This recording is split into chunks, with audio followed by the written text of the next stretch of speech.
Hi, it's Taryn from Soothing Stitches, and in this tutorial we're going to show you a woven wheel using our cottage bouquet pattern available at our store online. So to do a woven wheel, your first step is to create 5 spokes of the wheel that you are weaving. Now this is usually done for roses, and this pattern it's a great bold center flower in our cottage bouquet. And the reason we use 5 is so that there's an uneven number to create the wheel pattern. If you use an even number, you're not going to get the same effect.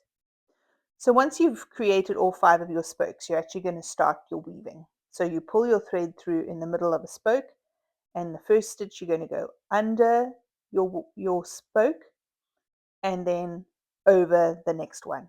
And as you're going over the next stitch, I always like to hold the thread in a circular pattern so that it's going to keep its shape.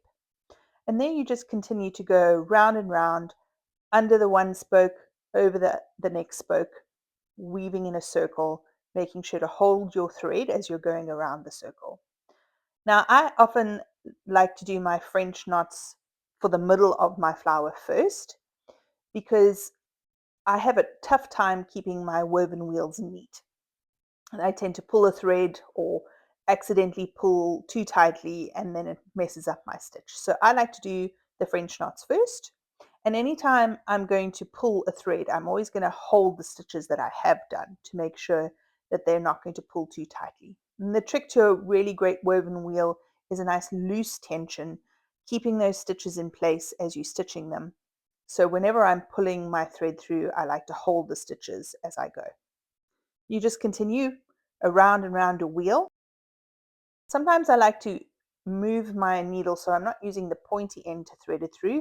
I'm actually using the eye of the needle to thread it under my stitches. And this is so that I don't hook a thread accidentally and again pull it out of place or make it so that it's pulled in an uneven way. So we just continue to go round and round. If you do run out of thread, you will just take a new thread, knot the end, pull it up through one of your spokes, and continue to weave it around.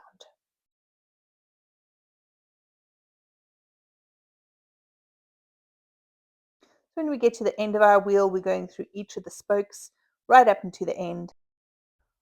Once your woven wheel has reached your desired thickness, you simply stitch back down to the bottom of your hoop, you weave in your ends at the back of your fabric, and then your woven wheel is complete.